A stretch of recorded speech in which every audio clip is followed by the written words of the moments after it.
Hello ළමයි ඔන්න ඉතින් මට කාලෙකින් වීඩියෝ එකක් අරගෙන එන්න බැරි වුණා. ඔයාලා බලන්න ඇති මොකද මේ කාමරේ හැම තැනම බඩු කියලා ළමයි. ඇත්තටම මම අලුත් තැනකට shift වෙනවා. පෙබ්‍රුවරි 28 තමයි මම මෙතන ඉන්න අන්තිම දවස. මම අලුත් තැනකට යනවා ළමයි. මම ඔයගලන්ට accommodation එකක් හොයාගන්න වීඩියෝ එකකුත් දාලා තියෙනවා. ඇත්තටම මම මෙහෙට ආවයින් පස්සේ මට accommodation එකක් හොයාගන්න හරිම අමාරු වුණා. මොකද මම ලංකාවේ ඉද්දි accommodation එකකට apply කරලා හිටියේ නැහැ. ඉතින් මෙහෙට ඇවිල්ලා මට ආපු ගමන්ම තැනක් හොයාගන්න බැරි වෙච්ච හින්දා මම ළමයි දවස් 10ක් විතර homeless වෙලා හිටියා. ආපු ගමන්ම sublet එකක හිටියේ. ඒත් එතන ඉන්න ගමන් මට වෙන තැනක් ඒත් හොයාගන්න බැරි වුණා. මොකද මං ආවේ සෙප්ටැම්බර් ඉන්ටේක් එකට හින්දා මේ හරිම කම්පිටිටිව් ළමයි තැනක් හොයාගන්න. ඉතින් අපි ස්ටඩන් ඩෝම් එක ඇප්ලයි කරත් වේටින් ලිස්ට් එකක ඉන්න ඕනේ. ඉතින් ඒකයි මම ඔයගලන්ට කලින් වීඩියෝ එකක කිව්වේ කලින්ම ඇප්ලයි කරන්න කියලා. ඒ වීඩියෝ එක බැලුවේ නැත්නම් අනිවාර්යයෙන්ම බලන්න. ඒ වීඩියෝ එක බැලුවේ නැත්නම් ළමයි ඔයාලා අනිවාර්යයෙන්ම බලන්න. මම ඒක උඩ මෙතන කාඩ් එකක් විදිහට ඔයගලන්ට දාන්නම්. මේ වීඩියෝ එක බලන්න පුළුවන් කොහොමද ඇකමඩේෂන් එකක් හොයන්නේ කියලා. කැම්පස් එකට ඇඩ්මිෂන් එකක් ගන්නවා වගේම වීසා ඉන්ටර්විව් එකට ඩේට් එකක් හම්බ වෙනවා වගේම ඇකමඩේෂන් එකක් හොයාගන්න එකත් ඕගොල්ලන්ගේ ප්‍රධාන ස්ටෙප් 3 අතර අනිවාර්යයෙන්ම තියෙන්න ඕනේ ළමයි. ඒවා හරිම අමාරු වැඩ. ඕකේ. ඉතින් මෙතන තමයි මට හම්බුනේ ළමයි. ඒ කියන්නේ මම හෝම්ලස් වෙලා හිටිය සතියක් විතර. ඒ කාලේ හිටියේ මම මගේ යාළුවෙක්ගේ රූම් එකේ.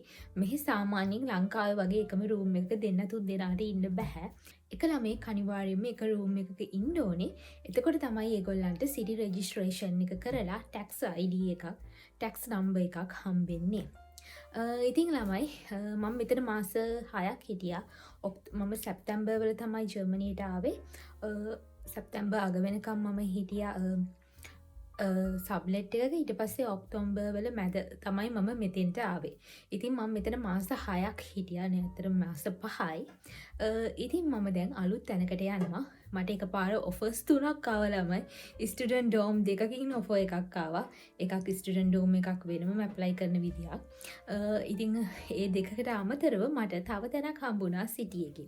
ඒක නම් ප්‍රයිවට් තැනක්. ඉතින් ළමයි එතන සිටි එක හින්දා මම ඒ වයිබ් එකට ආසෙ හින්දා මම ප්ලෑන් කරේ එතින්ට යන්න.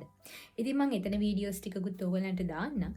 ඉතින් අද මම පෙන්නන්නම් මොනවාද මගේ මේ කාමරේ කියලා. හැබැයි හොඳටම හැඩි වෙලා තියෙන්නේ ළමයි. මම මේ අස් කරන ඔයගලන්ට පේන ඇති මගේ ලගේජ් එකට දාගෙන බඩු ගෙනියනවා. ඒ වගේම කියන්න ඕනේ දැන් අපි ලංකාවේ නම් බඩු අස් කරද්දි ගොඩාක් අපිට ඔප්ෂන් තියෙනවානේ බඩු ටික අරගෙන යන්න. මෙහි එහෙම ඔප්ෂන් හරිම අඩුයි ළමයි. ඒ කියන්නේ අපිට උබ වගේ ඒවා දාන්න පුළුවන්. ඒ උනාට උබ වගේ ඒවා හැමතිස්සෙම available නැහැ. ඒවට දාන වෙනම ඇප් තියෙනවා. ඒ වගේම අපිට කෝල් කරලා ගෙන්න ගන්න පුළුවන් කට්ටිය කිහිපයකුත් ඉන්නවා. ඉතින් ළමයි ඒ උනාට ඒවා හරිම ගණන්. සාමාන්‍ය යුරෝ 20-30 විතර යනවා. ඒත් ගොඩාක් කට්ටිය මෙහි වගේ දේවල් යූස් කරනවා අඩුයි. හැමෝම ඉතින් හැමතිස්සෙම වෙන්නේ ඒගොල්ලන්ගේ ලගේජ් වලට බඩු දාගෙන ගෙනියනවා. නැත්නම් අර කාට් තියෙන්නේ. ඒ කාට් අරගෙන ඒවායේ බඩු ගෙනියන එක තමයි මෙහි කරන්නේ.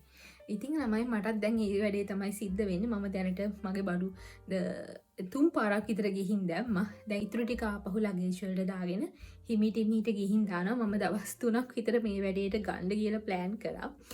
මොකද ළමයි එකපාර ගිහින් දැම්මොත් හරිම අමාරුයි. ඉතින් ඒ හින්දා මම දවස් 3ක් විතර හිමීට බඩු ටික ගිහින් දාලා ඒක එහෙ අස් කර ගන්න කියලා තමයි ප්ලෑන් කරන් ඉන්නේ. මම යන තැනත් ෆර්නිචර් ගොඩක්ම නැහැ. මට එතෙන්ටත් බඩු ටිකක් ගන්න සිද්ධ වෙනවා. ඒකත් හිමීට ගන්න ගමන් දැනට බඩු ටික පොඩ ගිහින් දානවා. මුලින්ම මම ඇඳුම් ටික ගිහින් දැම්මා. දැන් තියෙන මේ ලට්ටපට සේරම ටික මම මේ එළියෙන් තියලා තියෙන්නේ මට මොනවද අමතක වෙන්නේ කියලා. ඒ ටික හිමීට පැක් කරගෙන ඒ ටික අරගෙන යන්න ඕනේ. එහෙනම් වීඩියෝ එක ඉස්සරහට මෙන්න මම ඔයගලන්ට මගේ අලුත් තැන පෙන්නන්න. ඒ ඇකමඩේෂන් එකේ ගාන කොහොමද කියලා කියන්න. මෙතන ගාන මම ඔයගලන්ට කිව්ව නෑනේ. මෙතන ළමයි අපේ ගොඩින්ගන් සිටි එකේ සාමාන්‍ය චීප්ම ප්‍රයිස් එකකට තියෙන තැනක තමයි මම ඉන්නේ. මෙතන ගාන 250යි. සාමාන්‍යයෙන් 250ට මෙහි තැන් හොයාගන්න හරිම අඩුයි. ගොඩාක් ස්ටාර්ට් වෙන්නේ 300. මම ඔයගලන්ට කියවනේ මට ස්ටුඩන්ට් ඩෝම් එකක් හම්බුණා කියලා. මගේ ස්ටුඩන්ට් ඩෝම් එක ළමයි 345ක්. ඒක ගාන වැඩි. අනිත් ස්ටුඩන්ට් ඩෝම් එක නම් 295න් ස්ටාර්ට් වෙන්නේ. හැබැයි ඒවයි කන්ඩිෂන් කිහිපයක් තියෙනවා.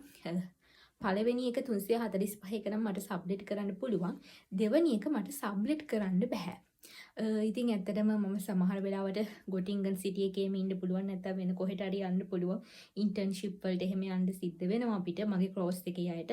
ඉතින් ඒ හින්දා මට සබ්ඩෙට් කරන තැනක් තමයි අනිවාර්යයෙන්ම හොයාගන්න ඕනේ වුණේ. ඉතින් ඒකත් එක හේතුවක් මම එතෙන්ට නොයා ඉන්නේ. ඉතින් අපි ප්‍රයිවට් තැනකට නැත්නම් ස්ටුඩන්ට් ඩෝම් එකකට වගේ ගියොත් අපිට සාමාන්‍යයෙන් අපේ රූම් එක සබ්ඩෙට් කරන්න පුළුවන්. මොකද ළමයි අපි වෙන තැනකට යනවා කියන්නේ අපි එතෙන්ට ගිහිල්ලා තින්න තැනට ගෙවන්න ඕනේ. ඒ වගේම මෙතෙන්ටත් ගෙවන්න ඕනේ. ඉතින් හිතලා බලන්න 300යි යුරෝ 600ක් ඕගලන්ට මාසෙකට ගෙවන්න සිද්ධ වුණොත් ඒක හරිම අමාරුයි. ඉතින් ගොඩාක් කට්ටිය මෙහි තියෙන ඒවා සබ්ලෙට් කරනවා.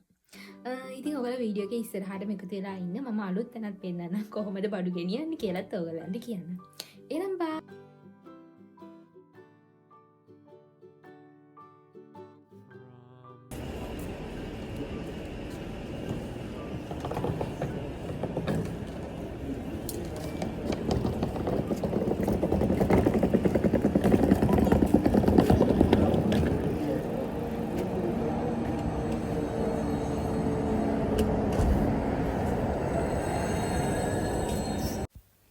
මගේ අලුත් තැනේ ප්‍රයිස් එක ළමයි යුරෝ 280ක් වෙනවා.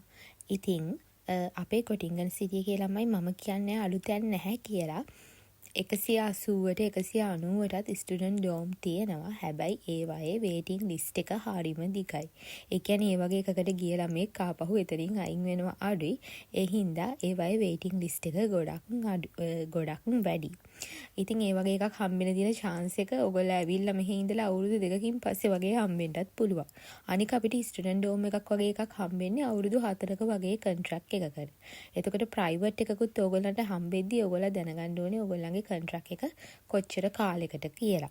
සාමාන්‍යයෙන් මාස් එකකට අපි අවුරුදු 2කට ආවත් අවුරුදු 4කට වගේ කොන්ට්‍රැක්ට් එකක් නැත්නම් ප්‍රයිවට් යනනම් අපිට ඕන කාලයකට වගේ කොන්ට්‍රැක්ට් එක තමයි අපිට හම්බෙන්නේ. ඉතින් ඒ වගේ කොන්ට්‍රැක්ට් එකක් තමයි අපි හරිනම් ගන්න ඕනේ. මොකද අපිට වීසා එක්ස්ටෙන්ෂන් කරන්න ටිකක් දිග කොන්ට්‍රැක්ට් එකක් තියෙන එක තමයි ගොඩක් හොඳ. එතකොට ළමයි සාමාන්‍ය සිටි එකකින් ඈත තැන්වල ගාන අඩුවට අපිට තැන් හොයාගන්න පුළුවන්.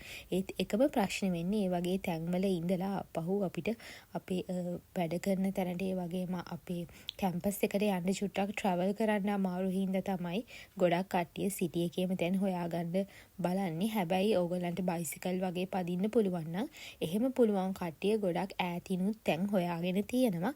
ඒ වගේ තැනුත් 190ට 200ට 210ට වගේ අඩුවට ප්‍රයිවට් තැන් හොයාගෙන ඉන්න ළමයිනුත් මෙහෙ ඉන්නවා.